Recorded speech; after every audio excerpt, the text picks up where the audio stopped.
ഇപ്പോൾ കിട്ടുന്നൊരു വാർത്തയിലേക്കാണ് നമ്മൾ ആദ്യം. നടിയെ ആക്രമിച്ച കേസിൽ അതിജീവിതയുടെ അഭിഭാഷകയ്ക്കെതിരെ അതിരൂക്ഷ വിമർശനം. വിചാരണ സമയത്ത് 10 ദിവസത്തിൽ താഴെ മാത്രമാണ് അഭിഭാഷക കോടതിയിലെത്തിയത്. അരമണിക്കൂർ മാത്രമാണ് അഭിഭാഷക കോടതിയിൽ ഉണ്ടാകാറുള്ളത്.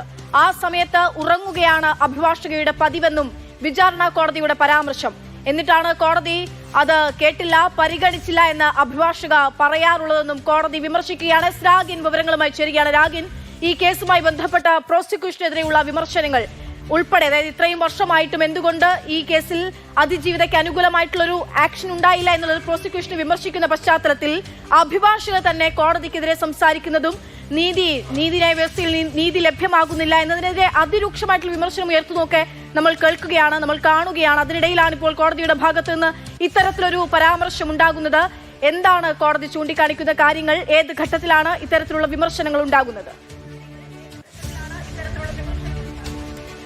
നടി ആക്രമിച്ച കേസിൽ ഇന്ന് കോടതിയലക്ഷ്യ ഹർജികളാണ് വിചാരണ കോടതി പരിഗണിച്ചത്. ഈ ഘട്ടത്തിലാണ് കോടതി അതിജീവിതയുടെ അഭിഭാഷക ടി ബി മിനി ഇല്ലേ എന്ന് ചോദിച്ചുകൊണ്ട് ചില പരാമർശങ്ങൾ നടത്തിയിരിക്കുന്നത്. അത് അതിരൂക്ഷ വിമർശനങ്ങളായി മാറുകയും ചെയ്തിട്ടുണ്ട്.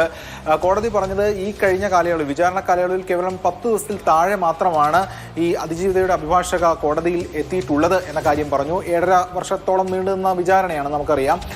മാത്രമല്ല, ഈ എത്തുന്ന ദിവസങ്ങളിൽ ഏകദേശം 10 ദിവസത്തിൽ താഴെ മാത്രമാണ് എത്തിയിട്ടുള്ളത്. അതിൽ പല സമയങ്ങളിലും അരമണിക്കൂറിൽ താഴെ, 20 മിനിറ്റ് 25 മിനിറ്റ് ഒക്കെ തന്നെ മാത്രമേ കോടതിയിൽ ഉണ്ടാകാറുള്ളൂ. അതോടൊപ്പം തന്നെ പല സമയങ്ങളിലും ഉറങ്ങുകയാണ് പതിവ്. ഇതൊരു വിശ്രമ സ്ഥലമായിട്ടാണ് അവർ കണ്ടിരുന്നത് എന്നതടക്കമുള്ള അതിരൂക്ഷ വിമർശനം ആണ് കോടതിയുടെ ഭാഗത്തു നിന്ന് ഉണ്ടായത്. ഇതിനൊക്കെ ശേഷവും കോടതി അത് കേട്ടില്ല, ഇത് പരിഗണിച്ചില്ല തുടങ്ങിയ വിമർശനങ്ങളാണ് അവർ മുന്നോട്ട് വയ്ക്കുന്നത്. അതായത് ടി ബി മിനി മുന്നോട്ട് വയ്ക്കുന്ന കാര്യവും കോടതി ചൂണ്ടിക്കാണിച്ചിട്ടുണ്ട്. എന്തായാലും ഇന്ന് അതിജീവിതയുടെ അഭിഭാഷക ടി ബി മിനി ഹാജരായിരുന്നില്ല, മറിച്ച് ജൂനിയറാണ് ഹാജരായത്. ഈ ഘട്ടത്തിലായിരുന്നു കോടതിയുടെ രൂക്ഷ വിമർശനം. നേരത്തെ ഈ വിധി വന്നതിനൊക്കെ പിന്നാലെ ടി ബി മിനി ചില വിമർശനങ്ങൾ കോടതിക്കെതിരെ അടക്കം, അല്ലെങ്കിൽ വിചാരണ കോടതിയുടെ നടപടിക്രമങ്ങളുമായി ബന്ധപ്പെട്ടടക്കം ഉന്നയിച്ചിരുന്നു. പല മാധ്യമങ്ങളിലൂടെയുമാണ് അവർ ഉന്നയിച്ചത്. ഇതടക്കം നിലനിൽക്കുന്ന പശ്ചാത്തലത്തിലാണ് ഇത്തരത്തിൽ ഈ കോടതിയലക്ഷ്യ ഹർജി പരിഗണിക്കുന്ന വേളയിൽ രൂക്ഷ വിമർശനം ജഡ്ജിയുടെ ഭാഗത്ത് നിന്ന് ഉണ്ടായിട്ടുള്ളത്. അതിജീവിതയുടെ അഭിഭാഷക ടി ബി മിനിക്ക് നേരെയാണ് രൂക്ഷ വിമർശനം വന്നിരിക്കുന്നത്. ഇന്ന് കോടതിയലക്ഷ്യ ഹർജികൾ പരിഗണിക്കുകയായിരുന്നു. നേരത്തെ നമുക്കറിയാം, ഈ കേസിൽ വിധി വന്നു. വിധി വന്ന ശേഷം പിന്നീട് കോടതിയലക്ഷ്യ ഹർജികൾ പരിഗണിക്കാൻ മറ്റൊരു ദിവസത്തേക്ക് മാറ്റിയിരുന്നു. അതാണ് വീണ്ടും കോടതിയുടെ പരിഗണനയിലേക്ക് വന്നത്. ആ ഘട്ടത്തിലായിരുന്നു ഇത്തരത്തിലുള്ള വിമർശനം കോടതിയുടെ ഭാഗത്തു നിന്ന് അതിജീവിതയുടെ അഭിഭാഷകയായിരുന്ന മിനിക്കെതിരെ ഉണ്ടായിട്ടുള്ളത്. രാഗിൻ, ഞാൻ ഈ ടി ബി മിനിയുടെ ഫേസ്ബുക്ക് പ്രൊഫൈൽ നോക്കുകയായിരുന്നു. അതിൽ താഴോട്ട് പോയാൽ നമുക്ക് ഒരുപാട് പോസ്റ്റുകൾ കാണാം ഈ ഘട്ടത്തിൽ. അതായത് ഈ കേസുമായി ബന്ധപ്പെട്ട് ടി ബി മിനിക്കെതിരായിട്ടുള്ള വിമർശനങ്ങൾ ഉയർന്നു വന്നപ്പോഴും ഞാനെന്തോ വലിയ കാര്യം ചെയ്തു എന്ന തരത്തിലും, ഒപ്പം തന്നെ അതിജീവിതയ്ക്കൊപ്പം തന്നെയായിരുന്നു, ഞാൻ മാത്രമേ അവളെ കേട്ടിട്ടുള്ളൂ, ഞാൻ മാത്രമേ അവൾക്ക് വക്കീലായി ഉണ്ടായിരുന്നുള്ളൂ, ആരും ആ സ്ഥാനത്തേക്ക് എത്താൻ പോലും തയ്യാറായിരുന്നില്ല, എല്ലാവരും മടിച്ചപ്പോൾ അവൾക്ക് വേണ്ടി ഞാൻ നിന്നു എന്ന തരത്തിലുള്ള ഒരുപാട് കാര്യങ്ങളുണ്ട്. അങ്ങനെ വെറുതെ നിൽക്കുന്നതുകൊണ്ടൊന്നും കാര്യമില്ലല്ലോ. കോടതിക്ക് മുമ്പിലേക്ക് തെളിവെത്തിക്കാനും കോടതിക്ക് മുമ്പിലേക്ക് ആ കേസ് വാദിച്ച് ജയിക്കാനും തരത്തിൽ അഭിഭാഷക പ്രവർത്തിച്ചാൽ മാത്രമേ കേസിൽ ജയിക്കുകയുള്ളൂ. വെറുതെ നിന്നു എന്ന് പറയുന്നതുകൊണ്ടൊരു കാര്യമില്ല. അപ്പോൾ ഇത്രയും നാൾ ടി ബി മിനി ഈ കേസിന്റെ ആദ്യഘട്ടം മുതൽ, അല്ലെങ്കിൽ ഈ കേസ് എന്ന് തുടങ്ങി ടി ബി മിനി ഏറ്റെടുത്ത അന്ന് മുതൽ ടെലിവിഷൻ ചാനൽ ചർച്ചകളിലൊക്കെ ആണെങ്കിലും നമ്മൾ ടി ബി മിനിയെ കേൾക്കുകയാണ്, അവർ വിശ്വസിക്കുകയാണ്. അപ്പോൾ അതൊന്നുമല്ല യാഥാർത്ഥ്യമെന്നാണോ മനസ്സിലാക്കേണ്ടത്?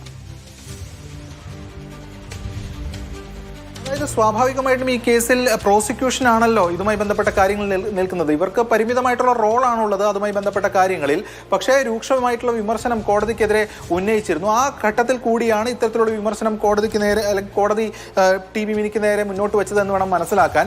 കാരണം ഇത്തരത്തിൽ വളരെ ചുരുങ്ങിയ ദിവസങ്ങളിൽ മാത്രമാണ് എത്തുന്നത്. എന്നിട്ട് കോടതി അത് പരിഗണിച്ചില്ല, ഇത് കേട്ടില്ല എന്നതടക്കമുള്ള വിമർശനങ്ങൾ ഉന്നയിക്കുന്നു തുടങ്ങിയ കാര്യങ്ങളാണ് അവർ വ്യക്തമായി, അല്ലെങ്കിൽ അത്തരം കാര്യങ്ങളാണ് കോടതി മുന്നോട്ട് വെച്ചിരിക്കുന്നത്. അതിൽ ഒന്ന് എന്ന് പറയുന്നത്, ഇതിൽ അതിജീവിതയുമായി ബന്ധപ്പെട്ട കാര്യങ്ങൾ പ്രോസിക്യൂഷനാണ്. സ്വാഭാവികമായിട്ടും പ്രോസിക്യൂഷനും പ്രതിഭാഗവും അവരാണ് ഈ കേസിലെ പ്രധാനപ്പെട്ട, അല്ലെങ്കിൽ അതുമായി ബന്ധപ്പെട്ട കാര്യങ്ങൾ കോടതിയിൽ നിൽക്കുന്നത്. അതോടൊപ്പം തന്നെ അതിജീവിതയുടെ പെറ്റീഷൻ പല ഘട്ടങ്ങളിലും ഇവർ മുന്നോട്ട് വെച്ചിട്ടുണ്ട്. അത്തരം കാര്യങ്ങളൊക്കെ തന്നെ കോടതിക്ക് മുൻപിൽ ഹാജരാക്കിയിട്ടുണ്ട്. അത് ഹൈക്കോടതിയിലാണെങ്കിലും അതുമായി ബന്ധപ്പെട്ട കോടതികളിലൊക്കെ തന്നെയാണെങ്കിലും അതിന്റെ കാര്യങ്ങളുണ്ടായിരുന്നു. വിചാരണ കോടതിയിൽ പ്രധാനമായും ഈ കാര്യങ്ങളാണ് നടക്കുന്നത്. ആ ഘട്ടത്തിൽ അവർ പല ദിവസങ്ങളിലും ഹാജരായിരുന്നില്ല. വളരെ ചുരുങ്ങിയ ദിവസമാണ് ഹാജരായത്. ആ ഹാജരായ ദിവസങ്ങളിലൊക്കെ തന്നെ 20-25 മിനിറ്റും കഴിഞ്ഞ ശേഷം പോവുകയാണ് ഉണ്ടായിട്ടുള്ളത് തുടങ്ങിയ കാര്യങ്ങളാണ് കോടതി മുന്നോട്ട് വെച്ചത്. അതോടൊപ്പം കോടതി ചൂണ്ടിക്കാണിച്ച കാര്യം എന്ന് പറയുന്നത് ഇതൊക്കെ കേട്ട ശേഷം ഈ ടി.ബി. മിനി അത് കേട്ടില്ല, അല്ലെങ്കിൽ കോടതി ഇത് പരിഗണിച്ചില്ല തുടങ്ങിയ വിമർശനങ്ങൾ ഉന്നയിക്കാറുണ്ട്, അല്ലെങ്കിൽ അത്തരം കാര്യങ്ങളാണ് പറയുന്നതെന്ന കാര്യമാണ് കോടതി പറഞ്ഞത്. നേരത്തെ രൂക്ഷ വിമർശനം ഈ കോടതിയുടെ നടപടിക്രമങ്ങളുമായി മുന്നോട്ട് വെച്ച ഒരു പശ്ചാത്തലത്തിലാണ് കോടതി ഇത്തരം ഒരു ആക്ഷേപം അല്ലെങ്കിൽ ഒരു കടുത്ത വിമർശനം ഇവർക്ക് നേരെ അല്ലെങ്കിൽ ടി.ബി. മിനിക്ക് നേരെ ഉന്നയിച്ചിരിക്കുന്നതെന്ന് വേണം ഇപ്പോൾ മനസ്സിലാക്കാൻ. ശരി, എസ് രാഗിൻ വിവരങ്ങൾ നൽകിയത്. ടി.ബി. അഭിഭാഷകയായ ടി.ബി. മിനിക്കെതിരെ അതിരൂക്ഷമായിട്ടുള്ള വിമർശനമാണ് ഇപ്പോൾ ഹൈക്കോടതിയുടെ ഭാഗത്ത് നിന്നുണ്ടാകുന്നത്. നടിയെ ആക്രമിച്ച കേസിൽ അതിജീവിതയുടെ അഭിഭാഷക വിചാരണ സമയത്ത് 10 ദിവസത്തിൽ താഴെ മാത്രം, ശ്രദ്ധിക്കണം എത്ര കാലം വിചാരണ നീണ്ടുപോയിട്ടുള്ള, എത്ര വർഷം നീണ്ടുപോയിട്ടുള്ള കേസാണ്. അതിൽ 10 ദിവസത്തിൽ താഴെ മാത്രമാണ് കോടതിയിലെത്തിയത്. അരമണിക്കൂർ മാത്രമാണ് അഭിഭാഷകർ കോടതിയിൽ ഉണ്ടാകാറുള്ളത്. ആ സമയത്തും ഉറങ്ങുകയാണ് അഭിഭാഷകയുടെ പതിവ് എന്ന തരത്തിലുള്ള അതിരൂക്ഷമായിട്ടുള്ള കോടതി വിമർശനമാണ് ഉണ്ടാകുന്നത്. ഇതിൽ ടി.ബി. മിനിയുടെ പ്രതികരണവും ഒക്കെ തന്നെ നമ്മൾ വരും മണിക്കൂറുകളിൽ പ്രതീക്ഷിക്കുകയാണ്.